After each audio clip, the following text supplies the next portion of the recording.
Here's beekeeper Don Posey, and he is just showing us around his apiary, and he's got several different types of hives, and he's just going to talk about what he has.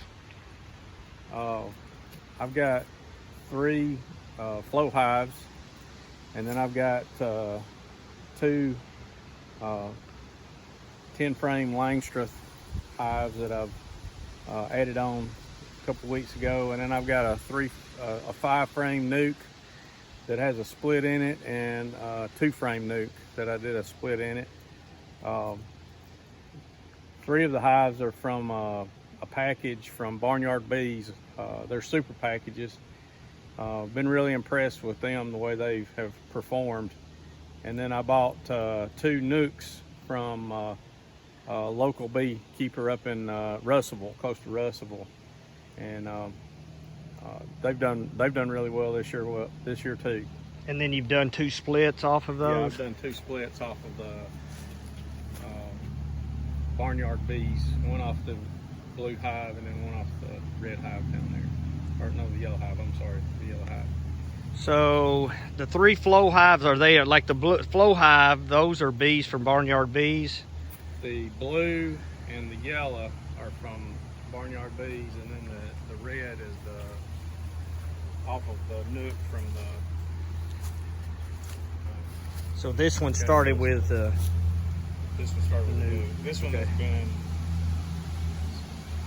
about 4 weeks. Okay, so. In the hive about 4 weeks. Okay, talk to us about type of introducers you use there. It's an aluminum screen off of a grease filter for a range hood. Okay. And it's really easy to cut and manipulate, and guess you can peel it up if you want more room. Yeah, you can bend it up real easy. It's not real durable, but it was just something I had in my barn, so it was free. I wanted to look over here as you've actually opened it up a little bit. Yeah. Get it back in focus, there we go. So you can see where you just peeled it up to give them a little more room. And I guess the nice thing is when it's hot, it allows you some airflow. Yes, yeah. I mean, it has... So here's a flow hive. He's just kind of showing what he has. You haven't actually tried to pull honey or anything from it. No, so. But each of these are flow frame. And they just build the wax into that? Yeah, yes. And then you have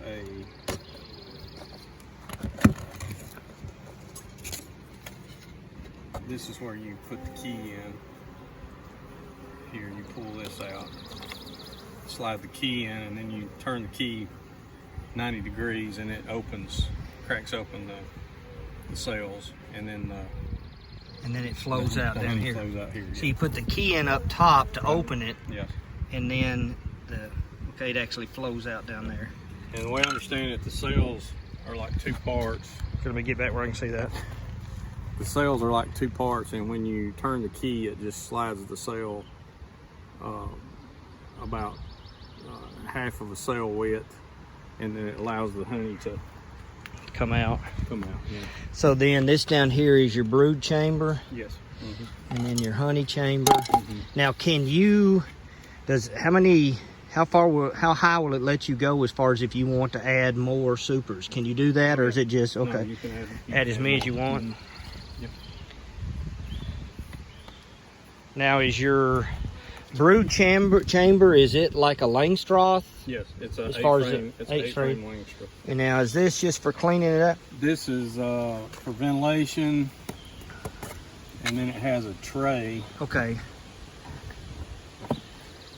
And I've got for hive beetles, and I put a little oil in here so that when the larvae or the beetles fall in it, they'll drown in it. So you can see right there's a hive beetle. Mm-hmm. Very good. Well, I have never seen one up close, so this is pretty cool. Go around front here.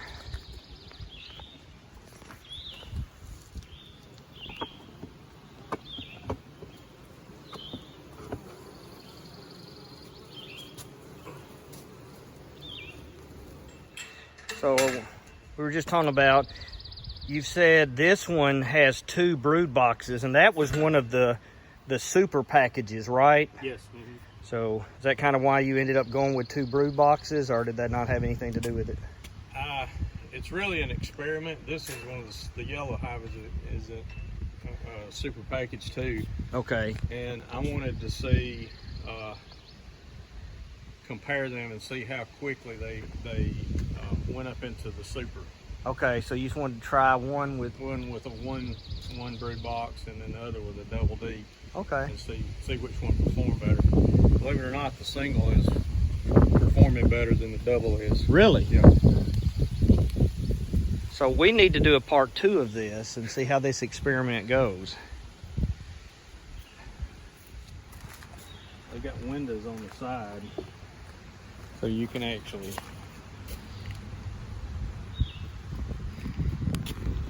kind of see the progress. Of course, you can't see the middle frames, but so you can pull them out just like a langstroth frame you can pull out. So this is a single brood, and you said they're producing more honey? Well, they've been pulled up into the super Faster. a lot quicker. And yeah.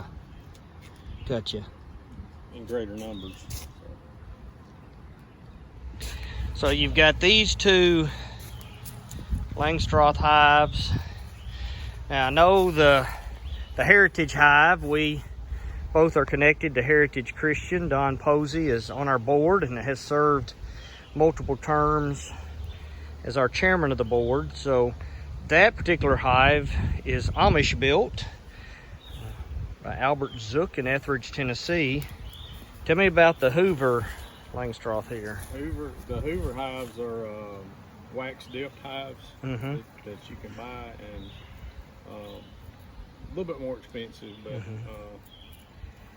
I know Cayman Reynolds, he likes to wax dip Yeah. all of his. Yeah. He swears by wax dipping. and just I'm partial to the wood look. Yes. I mean, I think it's Yeah. It's a good looking hive.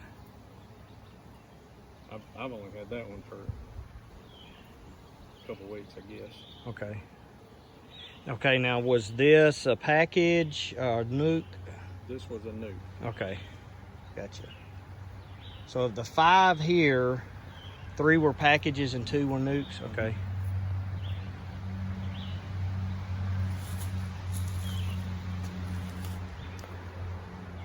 What were you just saying about the bees and their nature? There's all of them are really calm, but the blue is a 5-frame nook, and it's a split off that white Heritage Hive. Okay. And the yellow is a 2-frame nook, and it's a split. I've taken originally it was a split off the blue flow hive, but they've not drawn a queen cell yet, so I replaced one frame with another frame with some eggs in it, and it came out of this Hoover hive here. Okay. So this one has raised a queen. I know you sent me the pictures of the queen cells and then of the queen. So the queen's hatched out of this one.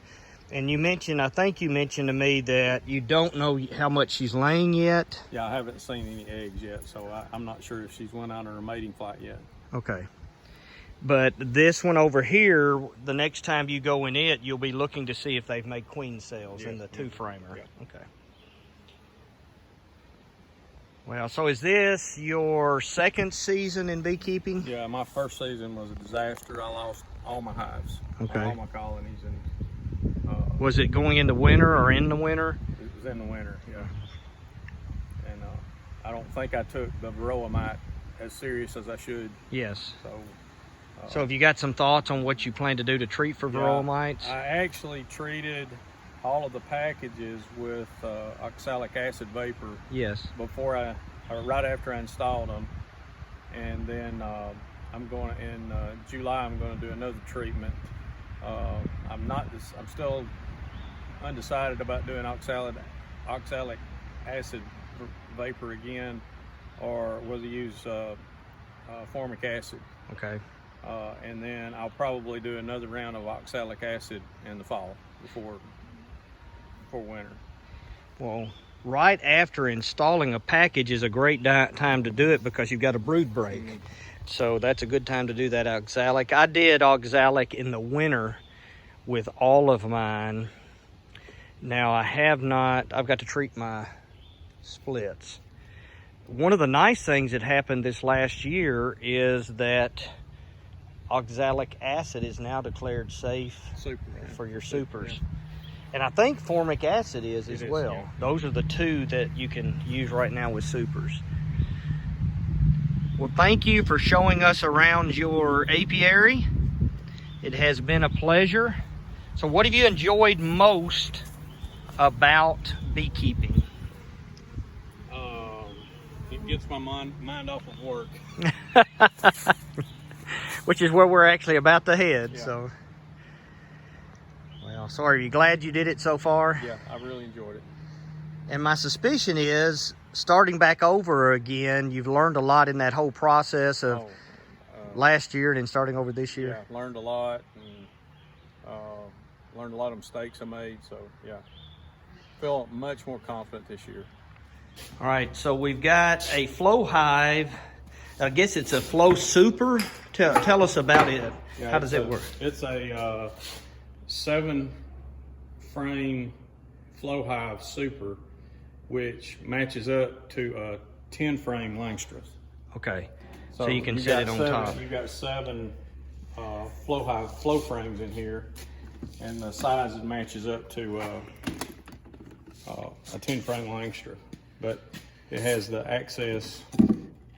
Okay, just like the other we looked at. And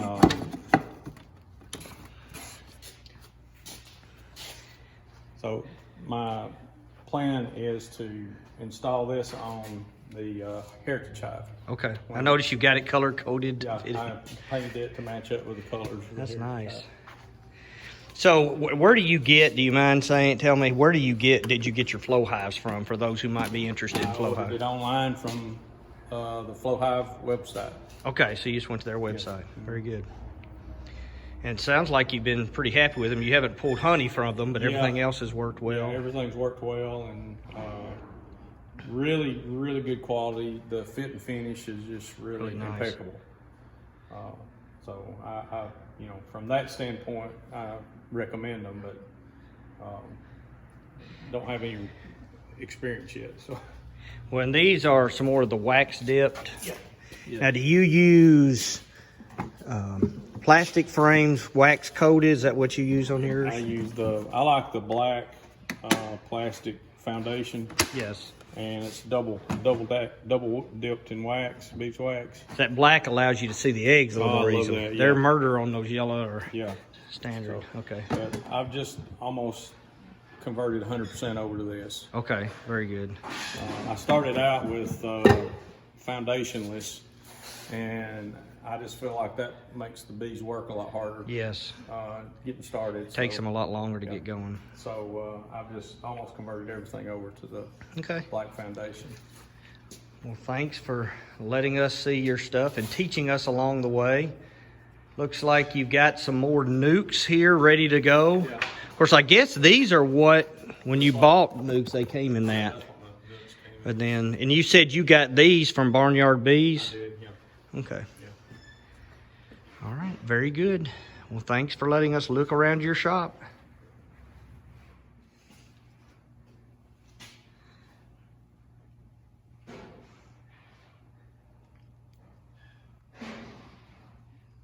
All right, so what have we got here? This is a Lorab Bees Oxalic acid vaporizer. Okay. Really, really nice piece of equipment. It just works really well. So you just put the crystals right here? Yeah, you have a little cup, put, a gram or 2 grams depending on the hive size, and then you put it on and then flip it over, and the vapor comes out of the pipe. But just run it in the front door and plug it up. Okay. Well, I actually have drilled a hole, a 7/16 hole in the backside, on the backside. And of the then hive. so you just stick that through that hole in the backside of the hive. Mhm. So do you do it in the brood box? Yes. Okay, and then let it go up. Okay. Yeah. Mhm. Very good.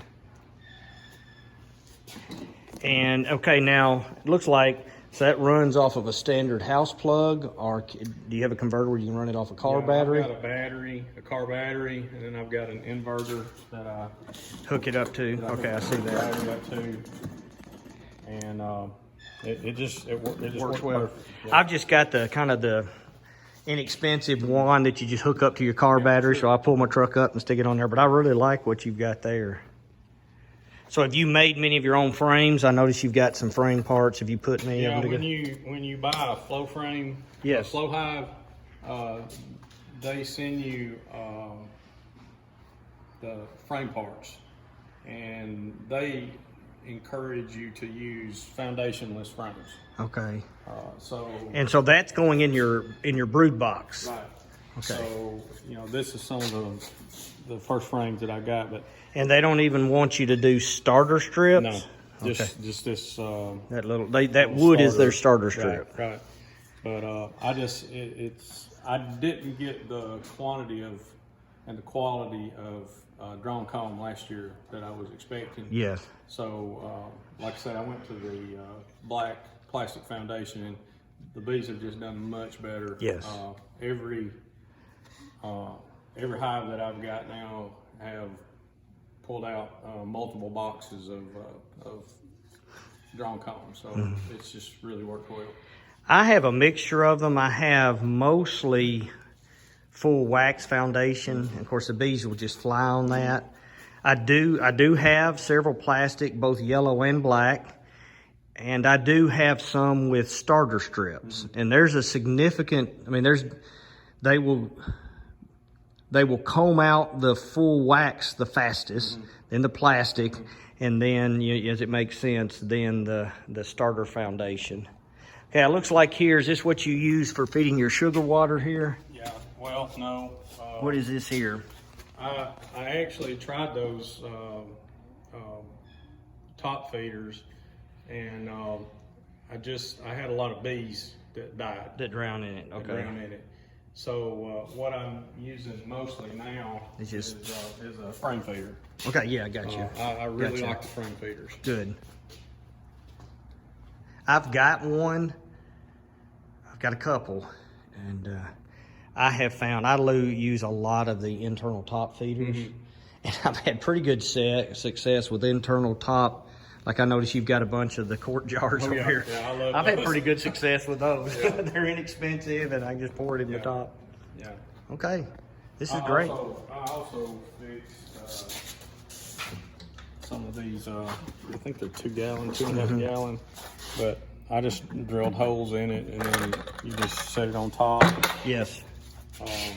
And I noticed a lot of beekeepers are going to this. that's what I did early this spring, right after I installed the bees, and because I just wanted to really feed them a lot of Yes. feed, and That'll hold, what's that, a couple gallons? it's a 2.5, I think. Okay, so talk to me about this. Is wind a problem when it's empty?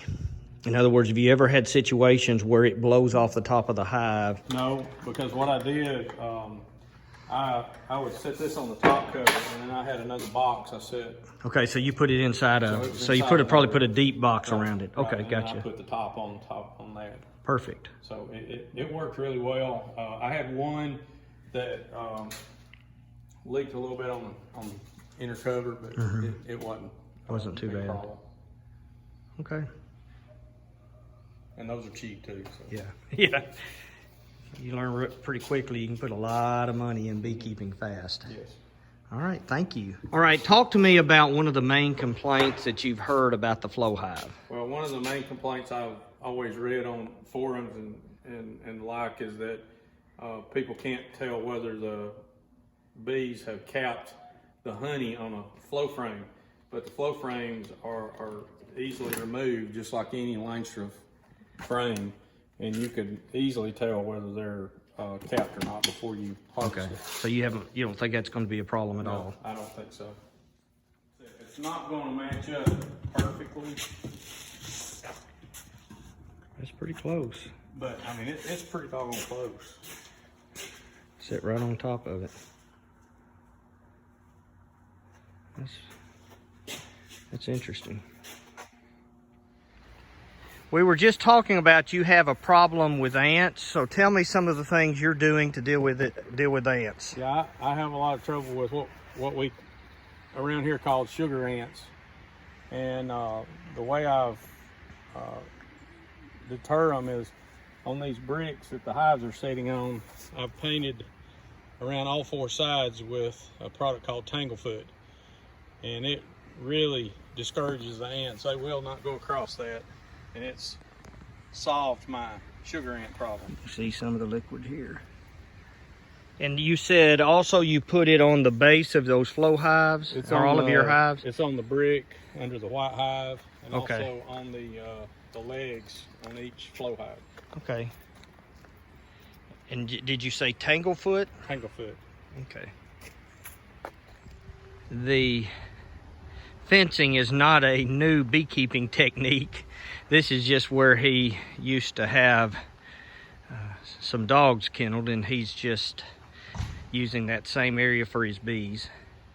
Well, again, this is Don Posey, and we are enjoying his apiary. I appreciate him taking time with me today, and thank you for joining us for another episode of Brother Bee's Bees.